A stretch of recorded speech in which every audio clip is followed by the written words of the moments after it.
Para mí es un gozo volver a estar en medio de ustedes, en medio de la iglesia aquí en París. Reciban cordiales saludos de parte de mi esposa y mi familia allá y de parte del pequeño grupo que estamos intentando plantar una iglesia allá en Suecia. He quedado bastante sorprendido, ya que cuando llegué aquí pensé que iba a haber mucho frío, lluvia y todas esas cosas, pero me he encontrado con días bastante soleados y muy bonitos. Prácticamente aquí ya están en verano. Y decía, a ver si me puedo llevar un poquito de sol para allá, porque allá todavía todo está congelado. En cambio, ahí está hielo totalmente. Pero sin duda es un lugar también hermoso. No tan cálido como aquí, pero tiene también sus detalles especiales. Es un gusto, hermanos, poder compartir con ustedes y quisiera invitarles asimismo a que podamos abrir entonces la escritura en el libro de Ageo. Esto está en el Antiguo Testamento, para que podamos ver ahí el capítulo 1 del versículo 1 al 15. Ageo, capítulo 1, versículo 1 al 15. Y he titulado este sermón "Cuando Dios levanta el espíritu de su pueblo". Este es el título de este sermón. Cuando Dios levanta el espíritu de su pueblo. Ageo, capítulo 1. Los que tienen teléfono o así es más fácil encontrarlo. Los que tienen Biblia física, eso es un poquito más difícil. Por eso les voy a dar un poquito de tiempo para que puedan encontrarlo. Ageo, capítulo 1, versículo 1 al 15.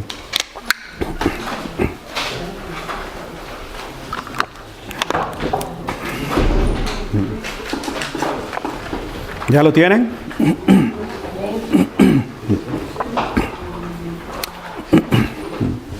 Dice así la escritura en Ageo, capítulo 1, versículo 1 al 15.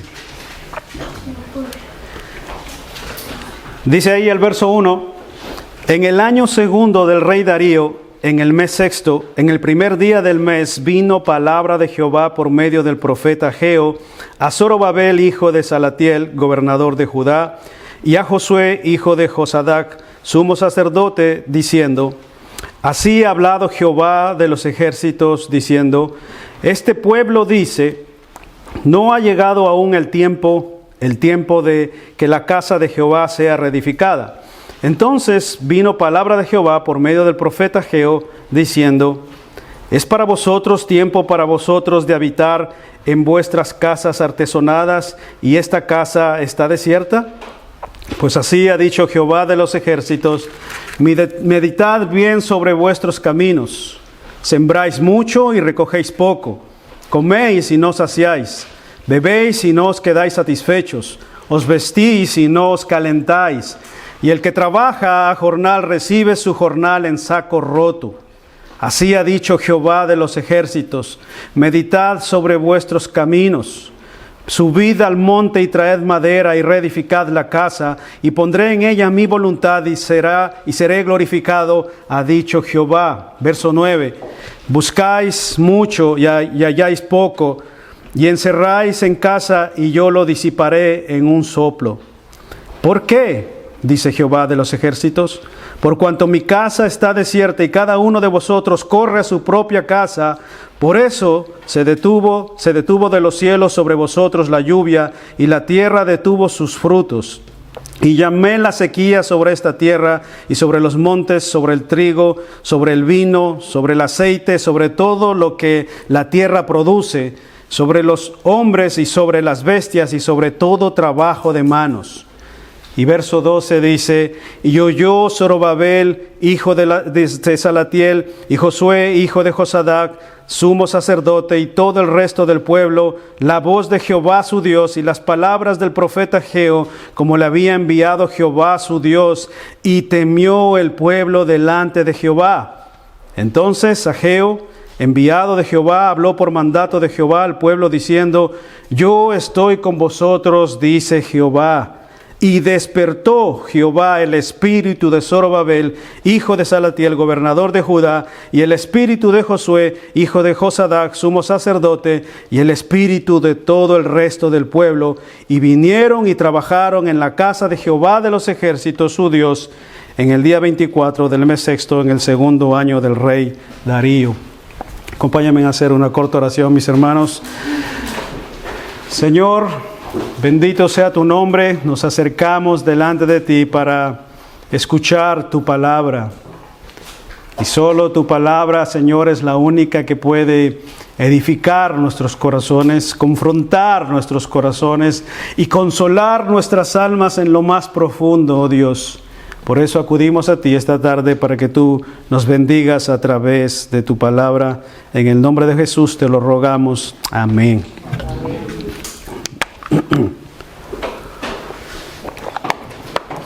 Hermanos míos, hace algunos años una familia heredó la casa de sus abuelos y cuando la recibieron, la limpiaron, la pintaron, la llenaron de luz y había mucho entusiasmo dentro de esa casa. Había vida dentro de esa casa, había reuniones dentro de esa casa. Imagínense una casa grande, heredada de parte de los abuelos. Entonces esta familia se involucró en pintarla, en arreglarla, en decorarla. Entonces comenzaron a invitar gente, a tener cenas, a tener banquetes. Muchos invitados y muchos convidados eran ahí en esa casa en aquellos tiempos. Pero con el paso del tiempo llegaron las ocupaciones, llegó el trabajo, llegó la responsabilidad y con ello la rutina. Poco a poco se fue instalando la rutina en sus vidas. Ahora, no abandonaron la casa, simplemente dejó de ser la prioridad para ellos.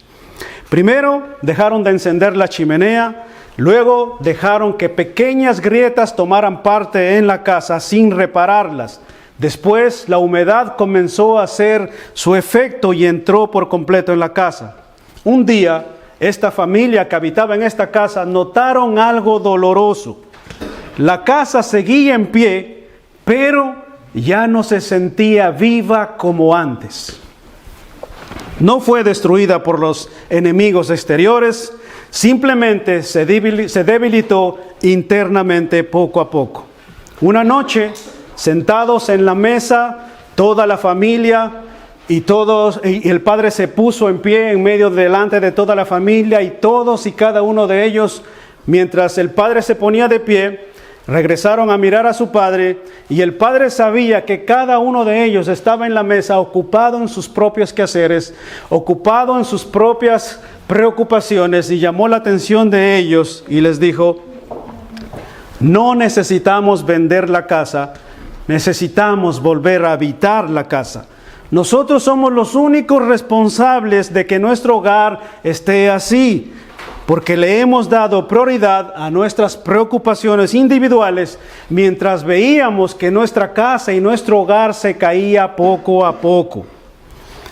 El padre, comprometido con esta situación, les dijo: pero no nos desanimemos. Yo estoy con vosotros y les voy a ayudar a cada uno de nosotros y yo mismo me comprometo para restaurar nuevamente esta casa. Hermanos míos, eso es exactamente lo que ocurre en Ageo capítulo 1. Dios le había permitido volver al pueblo de Israel del exilio de Babilonia después de 70 años para que ellos pudieran restaurar nuevamente el templo de Dios y reedificar sus casas. Pero poco a poco ellos fueron desplazando de lado lo verdaderamente prioritario por lo innecesariamente pasajero. Y en este pasaje, hermanos, que veremos hoy, veremos cómo Dios les enseñó a este pueblo que donde Dios no es el centro de toda la adoración de su pueblo, todo se vacía. Pero cuando Dios vuelve a ser el centro de toda la adoración de su pueblo, entonces todo cobra sentido. Eso es lo que veremos básicamente hoy en este pasaje, y para ello he dividido yo este capítulo en 3 sencillas partes. Número 1, cuando posponemos a Dios, todo se desplaza, versículo 1 al 4. Y en segundo lugar vamos a ver cuando Dios disciplina, lo hace para despertarnos, versículos 5 al 11. Y en tercer lugar, cuando Dios despierta el espíritu, la obra renace, versículo 12 al 15. Entonces veamos en primer lugar, si son tan amables hermanos, cuando posponemos a Dios, todo se desplaza. Acompáñenme ahí en sus Biblias, entonces al versículo 1. Miren y observen ustedes ahí del versículo 1 al 4, ¿qué dice? En el año segundo del rey Darío, en el mes sexto, en el primer día del mes, vino palabra de Jehová por medio del profeta Ageo a Zorobabel, hijo de Salatiel, gobernador de Judá, y a Josué, hijo de Josadac, gobernador, sumo sacerdote, diciendo: así ha hablado Jehová de los ejércitos. Este pueblo dice: no ha llegado aún el tiempo de que la casa de Jehová sea reedificada. Entonces vino palabra de Jehová por medio del profeta Ageo, diciendo: es para vosotros tiempo, para vosotros de habitar en vuestras casas artesonadas, y esta casa está desierta. Hermanos, permítanme contarles un poco del contexto de este pasaje para que nosotros podamos ubicarnos en la historia y poder entender qué es lo que está pasando con este pueblo.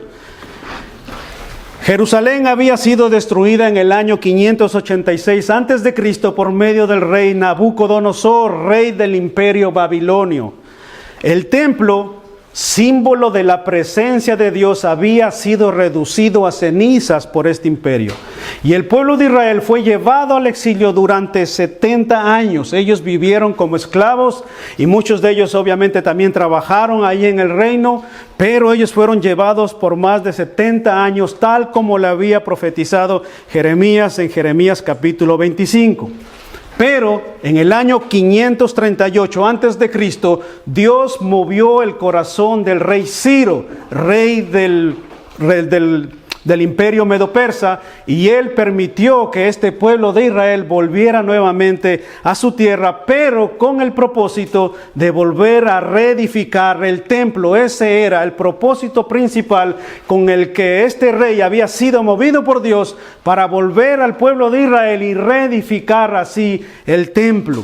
El pueblo, obviamente, después de 70 años, lejos de su nación, 70 años de esclavitud, ¿cómo creen ustedes que este pueblo volvió a sus casas? Obviamente ellos volvieron con lágrimas en los ojos, pero no de tristeza, sino de regocijo, de ánimo. Ellos volvieron con toda la esperanza y con toda la convicción de llegar ahí y reedificar nuevamente el lugar, el centro de adoración donde habitaba su Dios. Ellos comenzaron el altar, comenzaron los fundamentos del templo, como señala Esdras capítulo 3, versículo 10. Ellos intentaron comenzar la obra, pusieron los fundamentos, pero vino oposición, vino presiones, vinieron dificultades económicas y obviamente poco a poco la obra se detuvo. No un año, sino por más de 16 años esa obra quedó en stand-by, como dirían por ahí. El altar estaba ahí, los fundamentos estaban ahí, pero el templo seguía prácticamente en ruinas. Los ánimos, el entusiasmo, incluso la convicción inicial, poco a poco se fue acabando de ese pueblo. Ellos volvían con mucho ánimo, con mucho entusiasmo, con muchas ganas de reedificar el templo. Pero las presiones, las dificultades, los problemas, las necesidades, poco a poco comenzó a llevarlos hacia un lado donde Dios no quería que estuvieran. Y en ese escenario, hermanos míos, es que aparece Ageo. En ese escenario, con ese panorama, aparece el profeta Ageo en el año 520 antes de Cristo, delante de un pueblo que había perdido el ánimo, el entusiasmo, la convicción, la esperanza, y que se había vuelto totalmente apático a las cosas de Dios y a la obra de Dios. Así delante de ese pueblo se presentó Ageo, y Ageo aparece para hablarle precisamente al pueblo de parte de Dios y recordarles a ese día, a su pueblo, al pueblo de Dios, que la restauración de la obra de Dios no comienza con estrategias, no comienza con recursos, no comienza con liderazgo, comienza cuando Dios vuelve a tomar el centro de adoración en el corazón de su pueblo. Ageo y Dios querían que el pueblo de Dios recordara que la obra no va a ser restaurada porque no comienza con estrategias, no comienza con recursos, no comienza con liderazgo, comienza cuando Dios vuelve a tomar el centro de adoración en el corazón de su pueblo. Observen ahí en el verso 2, si son tan amables. Verso 2 dice: así dice el Señor Todopoderoso, este pueblo alega que todavía no es el momento apropiado para ir a reconstruir la casa del Señor. Observan ahí en el verso 2, aquí hay un reproche claro ahí. Aquí hay un reproche claro de parte de Dios hacia el pueblo por algo que ellos habían dejado de lado. Ellos habían dejado de hacer algo. Y Dios quiere que sepan que ellos y nadie más que ellos son los responsables del estancamiento de la obra de Dios. Noten ahí, qué interesante que ellos no dijeron, no queremos construir. Ellos no dijeron eso. Ellos no dijeron, no queremos construir. Dijeron, todavía no es el momento. Pregunto, hermanos, ¿ustedes saben qué importante era el templo de Dios para el pueblo judío? ¿Ustedes saben qué importante era el templo de Dios para la adoración del pueblo judío?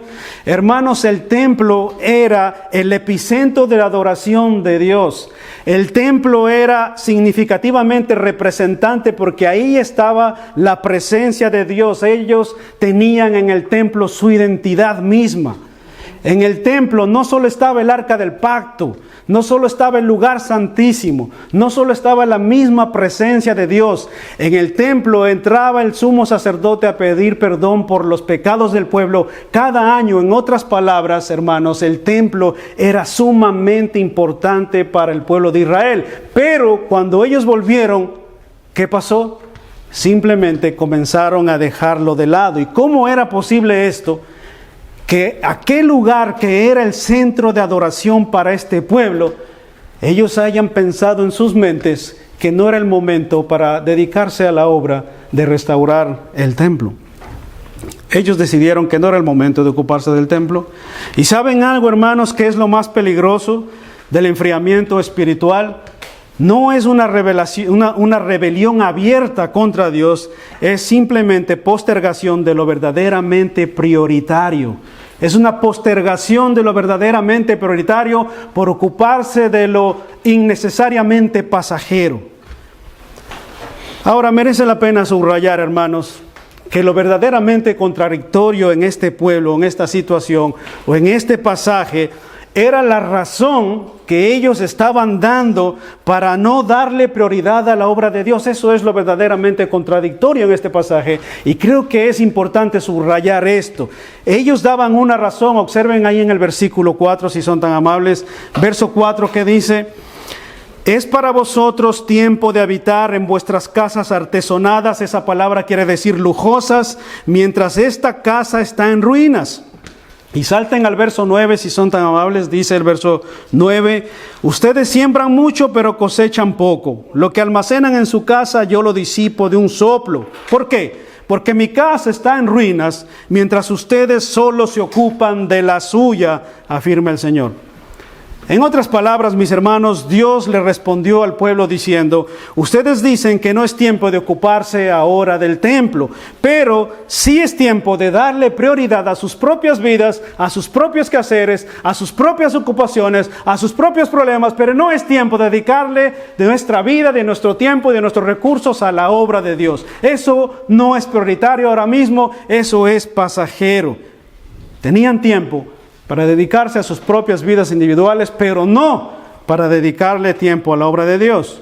Juan Calvino comenta a este libro, a este profeta Ageo, y dice lo siguiente, y cito: el Señor muestra que la verdadera causa de su pobreza no estaba en la tierra, sino en ellos mismos, pues habían preferido su comodidad privada al honor de Dios o a la gloria de Dios. El problema con este pueblo no estaba en la tierra. El problema con este pueblo estaba dentro de ellos mismos, pues habían preferido su comodidad privada antes que la obra de Dios. Hermanos míos, definitivamente lo que vemos en este pasaje es que la decadencia espiritual no comienza cuando el templo se cae, comienza cuando el corazón se enfría. La decadencia espiritual no comienza cuando el templo está en ruinas, comienza cuando nuestra comunión se va enfriando. La decadencia espiritual no comienza cuando dejamos de asistir al templo, comienza antes, cuando le damos más prioridad al aquí y ahora. Ahí comienza nuestra decadencia espiritual. Y en la Biblia vemos siempre el mismo principio. Si nosotros nos dedicamos un poco a observar en la Escritura, vemos que en la Biblia siempre se repite el mismo principio. ¿Cuál es? Que cuando Dios es desplazado del centro de adoración del corazón de sus hijos, todo lo demás se desplaza con Él. Cuando Dios es desplazado de nuestros corazones, todo lo demás se desplaza con Él. Pero Dios, que es bondadoso, misericordioso, como dice nuestra confesión de fe, amantísimo, misericordiosísimo, pacientísimo y grandemente bondadoso, hermanos míos, no deja a su pueblo hundirse sin advertencia. Qué bueno es Dios, ¿verdad? Dios siempre le enviaba a este pueblo siempre le enviaba profeta tras profeta, un hombre de Dios tras otro hombre de Dios, y siempre estos hombres llegaban y decían: así dice el Señor, arrepentíos y convertíos, volved a las sendas antiguas. Eso es lo que Dios siempre hacía. ¿Por qué? Porque Dios ama a sus hijos, y Dios ama a su pueblo, y Dios no quiere que su obra jamás se detenga ni se destruya. Por eso Dios envía palabra de Dios para hablar a su pueblo. Cuando Él ama, hermanos, Él disciplina. Y ese es nuestro Dios, porque Él ama a su iglesia y a su pueblo. Y eso nos lleva de la mano a nuestro segundo punto. Cuando Dios disciplina, lo hace para despertar, no para destruir.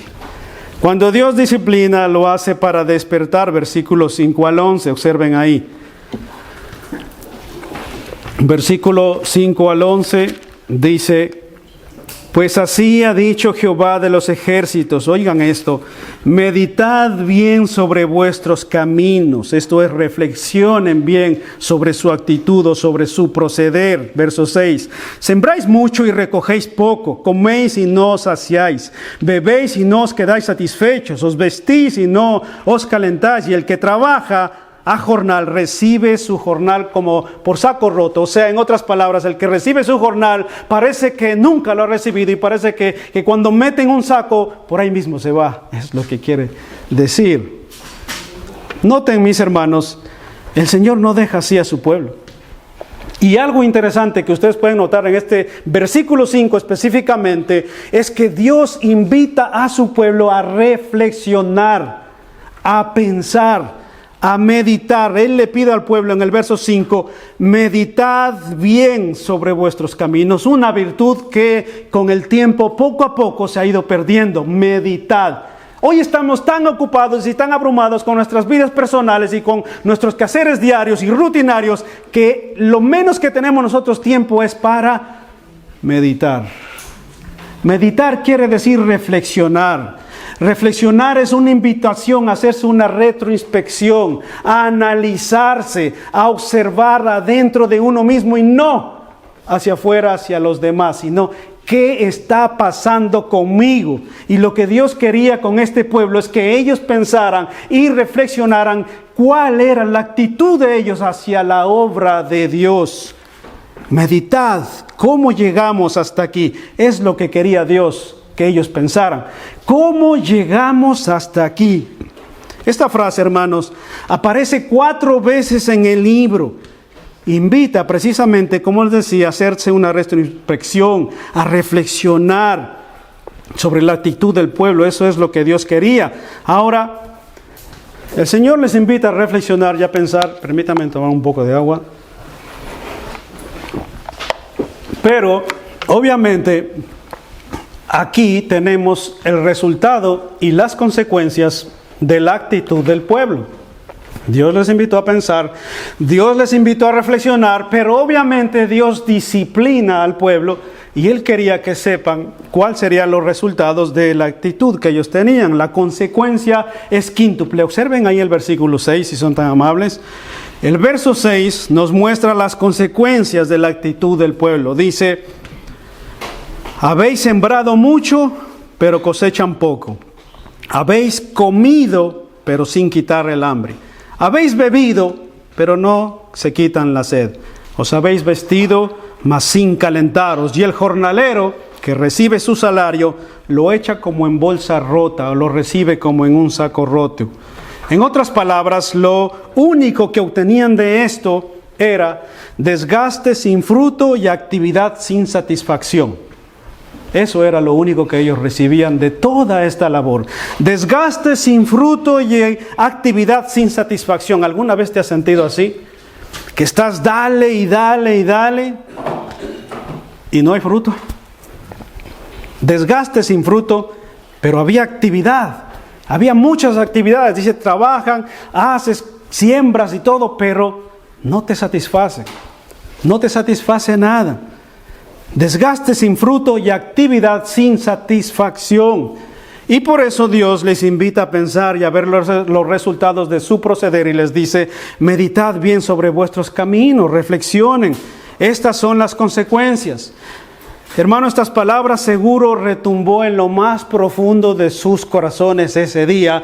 Y yo estaba pensando mientras leía este pasaje y me preguntaba cómo ese pueblo se fue después delante del profeta y se fueron a sus casas y esa noche, ¿qué estuvieron pensando? Y yo me imagino que ellos incluso en la noche, en su almohada, estuvieron pensando mientras las palabras del profeta retumbaban en sus corazones y en sus mentes y en sus conciencias, diciéndoles todo el tiempo en sus mentes, reflexionar bien sobre vuestra actitud. Reflexionad y meditad sobre vuestra actitud. Meditad cómo os habéis comportado. Yo creo que esas palabras y esa frase estaba en el corazón y en la mente de sus hijos, a tal punto que esa noche es muy probable que no hayan dormido.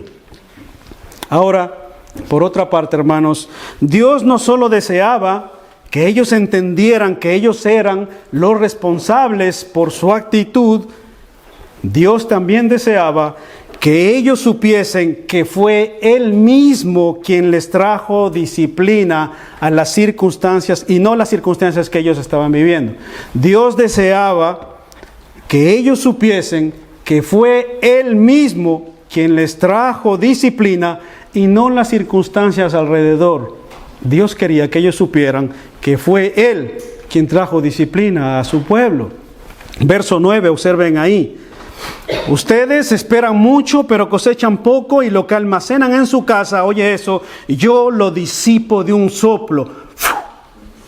Todo lo que recoges, todo lo que haces, simplemente parece que se esfuma. Es como que si quisieras coger el agua en tus manos. Es como si cogieras la arena de la playa entre tus dedos. Simplemente se va. Todo. Ustedes esperan mucho. Esperas mucho este mes, pero recoges poco y lo que almacenas en tu casa, yo lo disipo de un soplo. ¿Quién hace eso? Dios mismo. Y Él quería que ellos supieran que era Él mismo el encargado de que la prosperidad en sus vidas simplemente se había detenido. ¿Por qué? Porque ellos habían inclinado su corazón a todos los quehaceres de este mundo rutinario, vano y pasajero, y su obra estaba completamente detenida y estancada. Y Dios quería que ellos supieran que ellos mismos eran los responsables de esta situación. Y por lo tanto, Él quería que supieran eso. Versículo 11 dice, yo llamé la sequía. ¿Quién llamó la sequía? Dios dice, yo llamé la sequía. Si no están cogiendo trigo, si no están cogiendo en abundancia, es porque yo llamé la sequía y no habrá más agua hasta que yo lo diga, decía el Señor. En aquel entonces, en otras palabras, fue disciplina soberana la consecuencia de su actitud hacia la obra de Dios. La consecuencia de la actitud de este pueblo fue una disciplina soberana. Dios tocó su prosperidad material, pero también su prosperidad espiritual para despertar la conciencia de su pueblo. Y esto tiene mucho sentido con Hebreos 12, versículo 6, lo confirma, dice, el Señor al que ama, disciplina. Tiene mucho sentido con la Escritura.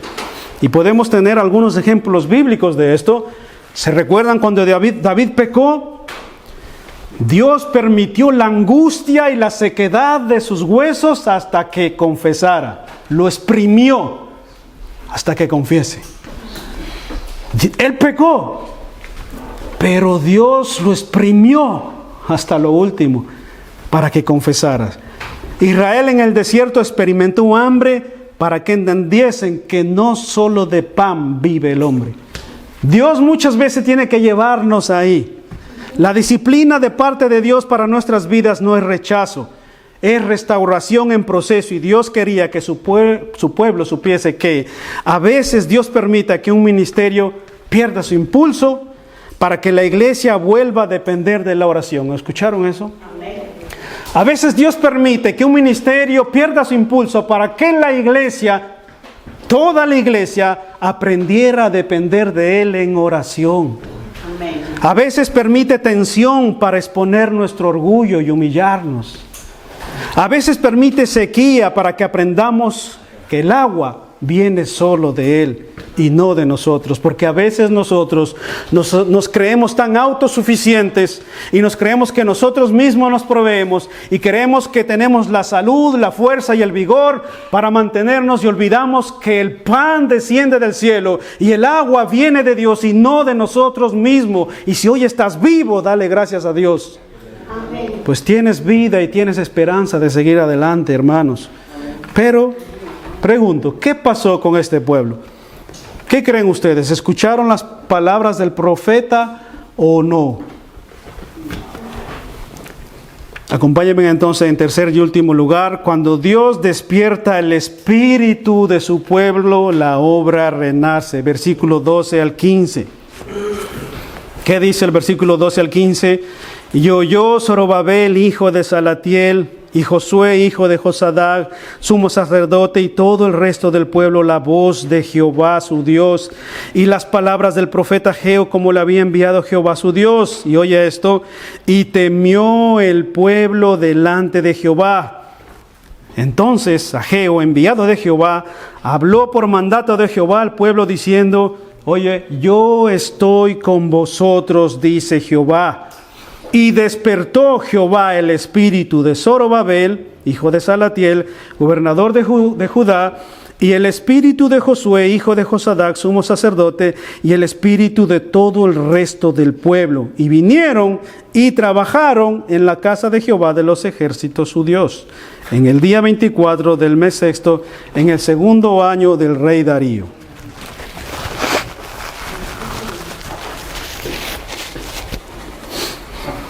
Hermanos amados, les invito a que veamos juntos esta secuencia final de este pasaje, que es bastante interesante. Observen, hermanos, la secuencia final de este pasaje. Observen ahí conmigo el verso 12. Y hay algo interesante en este versículo 12. Y observen sobre todo cómo empieza el versículo 12 y observen cómo termina. Observen cómo empieza, pero observen sobre todo la frase final, cómo termina. Escuchen ahí el verso 12. Miren cómo empieza. Dice: y oyó Zorobabel, hijo de Salatiel, y Josué, hijo de Josadac, sumo sacerdote, y todo el resto del pueblo, la voz de Jehová su Dios, y las palabras del profeta Ageo, como le había enviado Jehová su Dios. Y oye la frase final: y temió el pueblo delante de Jehová. Haz un ejercicio breve ahí. Si quitas los nombres y unes las palabras inicial con la frase final, entenderás entonces lo que Dios hizo en sus corazones ese día. Observa ahí conmigo, dice: oyó, esa es la palabra inicial, y salta al final: y temió el pueblo delante de Jehová. ¿Oíste eso? Y oyó. Escucharon. Y en el contexto judío, escuchar o oír no es como nosotros. Para nosotros oír o escucha es escucha. Para el judío, escuchar es obedecer, demanda una acción. Para ponerle una ilustración breve, es como si tú estás en un trabajo y viene tu jefe, máximo cargo, y te dice, escúchame, esto vas a hacer hoy día y al final de la tarde me muestras lo que hiciste. Tú sabes que tienes que hacer algo, no solo escuchar. Eso significaba para ellos cuando la Biblia dice, y oyó, es ellos obedecieron. Por eso temieron. Escucha ahí. Ahora tengo una pregunta para ustedes. ¿Por qué temieron al oír? ¿Por qué temieron al oír? Dice, oyó y al final temieron a Jehová. ¿Por qué temieron? Si tú te das cuenta, el que hablaba ahí era un hombre. Era Ageo. La mayoría de los profetas, o cuando tú escuchas el relato bíblico, la mayoría de los profetas encarnaban su papel y seguramente muchos a veces estaban vestidos de manera áspera, andrajosa, porque representaban un papel, querían mostrar una imagen. Y aquí estaba un hombre hablando, ellos veían un hombre. Pero ¿sabes por qué temieron? Porque ellos sabían en su corazón y en sus conciencias que lo que este hombre les estaba diciendo era verdad. Ellos sabían que lo que este hombre que tenían al frente les estaba diciendo, y lo que les estaba diciendo simplemente, ellos sabían en su corazón y en sus conciencias que eso era verdad. Y también sabían, y esto es mucho más importante, también sabían que el único que conoce el corazón y lo más profundo del corazón de sus hijos, y la conciencia más profunda de cualquier persona de sus hijos en el pueblo de Dios, es Dios mismo, no el hombre. El único que conoce el pueblo de Dios y el corazón del pueblo de Dios es Dios mismo. Por eso, cuando Ageo habló, ellos sabían que no era Ageo el que les estaba hablando. Ellos sabían que era Dios mismo, porque Dios mismo había desnudado el corazón de su pueblo ese día, mientras el profeta estaba hablando, porque el profeta simplemente no sabía lo que ellos vivían o lo que ellos estaban haciendo, o cuál era la actitud de ellos hacia Dios y hacia la obra de Dios. Pero Dios sí sabía lo que había en cada uno de sus corazones. Por eso, cuando ellos escucharon la voz de Dios a través del profeta, simplemente temieron a Dios, porque sabían que era Dios el que les estaba hablando a sus corazones y no un hombre. Verso 12, y el pueblo respondió. ¿Escucharon o no? Sí, escucharon. Y oyó y temió el pueblo de Dios. Oyó y temió el pueblo de Dios. Iglesia amada, ahí es donde comienza el despertar de todo pueblo de Dios. Ahí comienza el despertar. No cuando mejoran las circunstancias, sino cuando su pueblo se arrepiente, reconoce y se humilla y obedece a Dios. Ahí comienza el cambio. Ahí comienza lo verdaderamente importante. Ahí comienza el despertar del pueblo de Dios y el despertar de una iglesia. No cuando mejoran las circunstancias. Cambia todo cuando nosotros nos arrepentimos, reconocemos, nos humillamos delante de Dios y obedecemos a Dios. No solo le oímos, sino que le obedecemos, nos arrepentimos, nos humillamos, reconocemos nuestras faltas, nuestras debilidades y obedecemos a Dios. Entonces, para el pueblo de Israel no fue un seminario motivacional lo que les invitó a actuar, fue una intervención divina. Y despertó Jehová el espíritu de Zorobabel. ¿Oíste eso?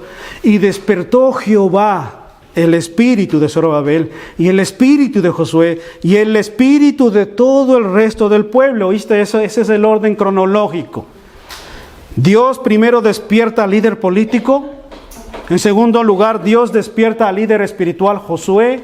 Y en tercer lugar, Dios entonces despierta a todo el pueblo. Siempre comienza con alguien. ¿Escuchaste eso? Siempre comienza con alguien. Cuando Dios despierta el espíritu de uno solo de sus hijos, de uno. No hace falta que todos se levanten, uno solo. Con uno solo Dios tiene suficiente. Cuando Dios despierta el espíritu de alguien, el desánimo no puede sostenerse. La apatía congelada en nuestros corazones no puede resistir. Simplemente se descongela por el calor de la presencia de Dios. Cuando Dios despierta el espíritu de alguien, la obra de Dios avanza. Spurgeon dijo, un hombre encendido por Dios vale más que 100 hombres tibios. Un hombre encendido por Dios vale más que 100 hombres tibios, decía Spurgeon. Y en medio de este despertar, hermanos, Dios les recuerda una promesa simplemente maravillosa. Observen en el versículo 13. En medio de este despertar, Dios les recuerda una hermosa promesa, y con esto voy a ir finalizando. Dice el verso 13, esta es la parte más crucial de todo el discurso de Ageo. Dice esa corta frase, pero es la más relevante. Dice el 13, dice, yo estoy con vosotros. Yo estoy con vosotros. A veces esta frase viene a nuestras mentes, o cuando la escuchamos es como, bueno, yo conozco la doctrina o los atributos de Dios, de la omnipresencia de Dios. Yo sé que Dios está en todo lugar. Y podemos pensar precisamente de esa manera. Pensamos que Dios, cuando nos dice, yo estoy con vosotros, es lo mismo que cuando Cristo les dijo a los discípulos, yo estoy con vosotros hasta el fin del mundo. Para muchos esto puede significar simplemente que Dios está por ahí, en algún lugar del cielo. Pero en el contexto de este pasaje y en el contexto de toda la Biblia, cuando Dios dice yo estoy con vosotros, es porque Dios está con nosotros. No es alguien que simplemente está aislado por ahí en el cielo y nos abandonó en alguna parte del universo. No, Dios verdaderamente está con nosotros. Yo estoy con vosotros, yo estoy en esto con ustedes, yo los acompaño, yo guiaré esta hermosa obra, yo estoy con vosotros. Y esas palabras de yo estoy con vosotros me recuerdan mucho, yo no sé si a ti, pero a mí me recuerdan mucho las palabras del Salmo 23. No es una relación distante. Las palabras del Salmo 23 nos enseñan una relación cercana. Jehová es mi pastor. ¿Oíste eso? Eso es lo que dice el Salmo 23, así empieza. Jehová es mi pastor y nada me faltará. En lugares delicados me hará descansar. Junto a aguas de reposo me pastoreará. Confortará mi alma. Me guiará por sendas de justicia por amor a su nombre. No porque yo soy fiel, sino por amor a su nombre. Aunque ande en valle de sombra y de muerte, no temeré mal alguno, porque tú estás conmigo. Tu vara y tu cayado me infunden aliento. Aderezas mesas delante de mí y en presencia de mis angustiadores unges mi cabeza con aceite.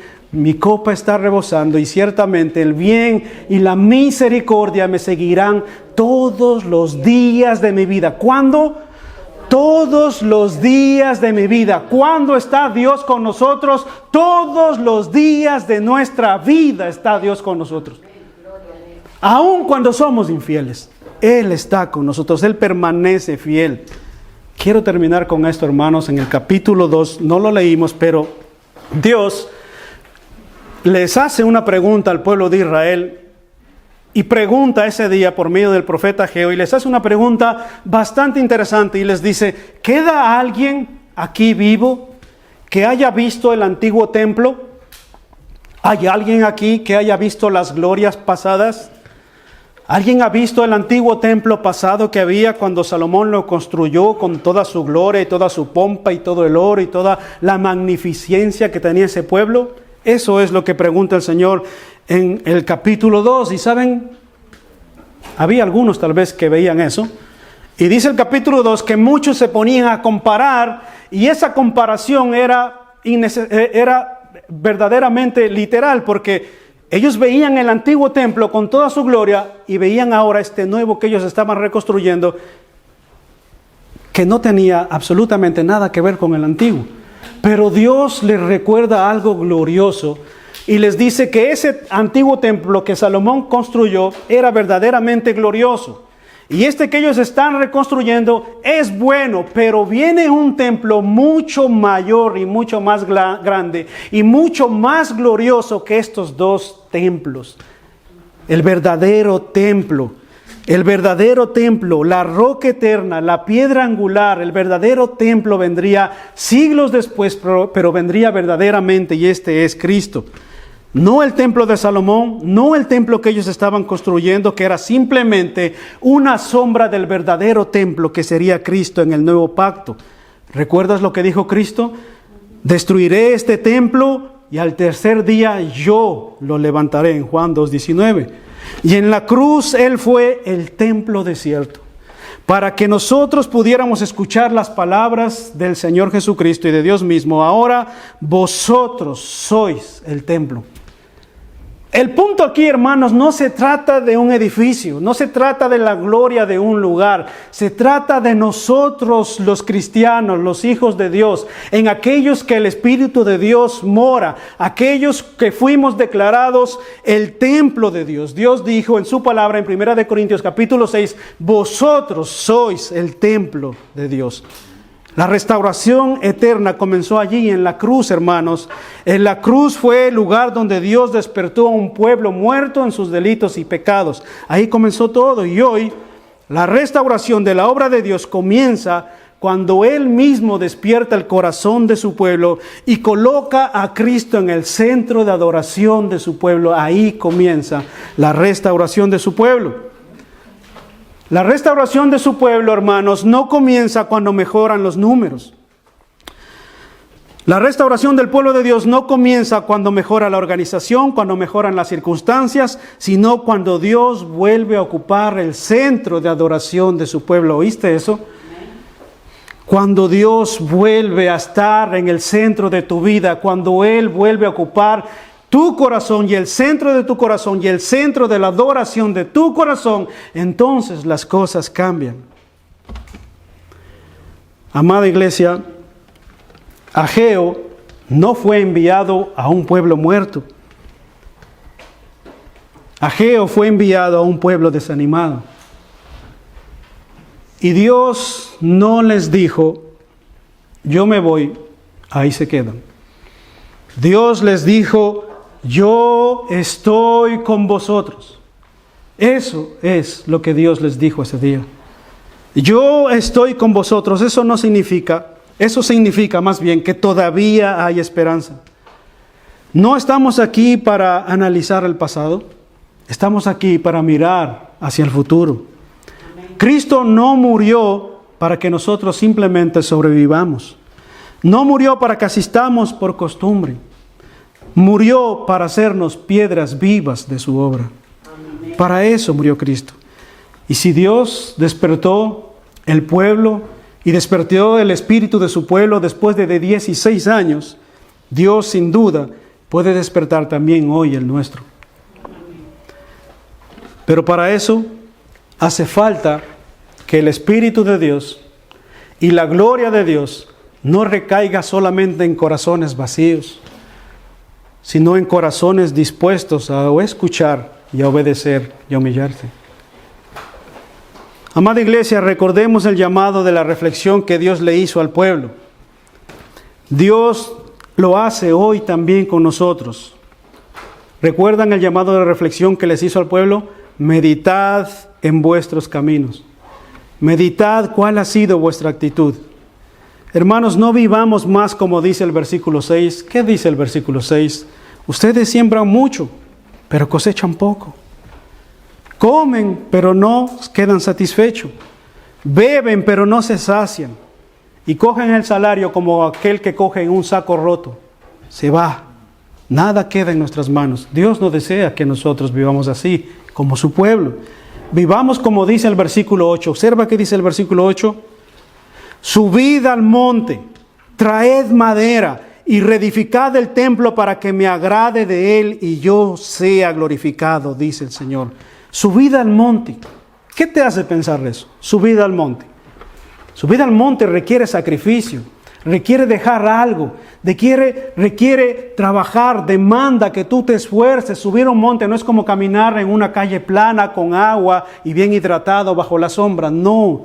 Subir al monte demanda sacrificio. Eso era lo que Dios le estaba llamando a su pueblo a hacer. No a los líderes solamente, sino a todo el pueblo. Sacrificarse, le dice, subid al monte. Y oye esto, traed madera. ¿Ustedes creen que solo un hombre podía cargar madera? No, Definitivamente esto era una obra colosal, esto era una obra comunitaria y Dios quería que todo su pueblo trabajara para su obra, que todo su pueblo viera un bien común entre todos. Dios quería esto. Y es lo mismo que Dios quiere para nosotros hoy. Subid al monte, traed madera y reedificad el templo para que yo me agrade de él y yo sea glorificado. No los ministerios, no una iglesia, sino para que Dios sea glorificado.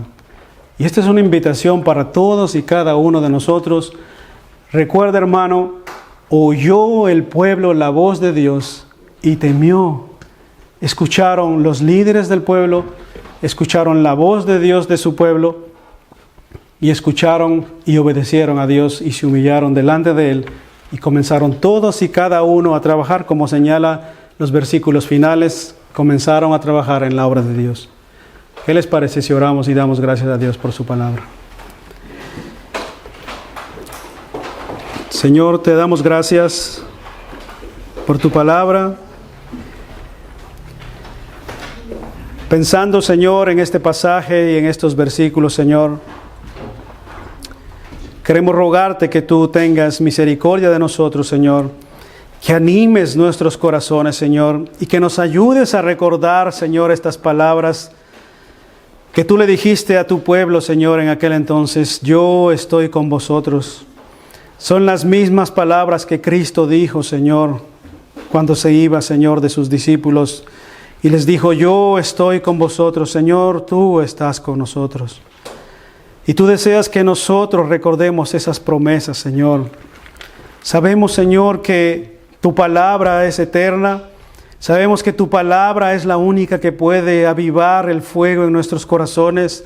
Sabemos que solo tu palabra a través del Espíritu Santo, Señor, puede reanimar nuestras vidas.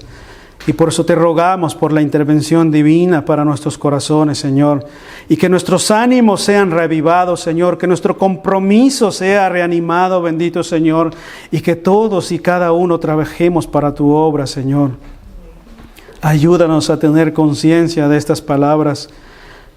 E invítanos, inclina nuestros corazones, Señor, a recordar el sacrificio que tú hiciste por nosotros en la cruz del Calvario, Señor. Tú fuiste el verdadero templo, Señor. Tú fuiste la verdadera piedra angular y eres la roca eterna sobre la cual descansamos, bendito Señor. Te rogamos, Señor, ayúdanos a permanecer fieles para ti y para tu gloria. En el nombre de Jesús. Amén. Que el Señor les bendiga, mis amados hermanos.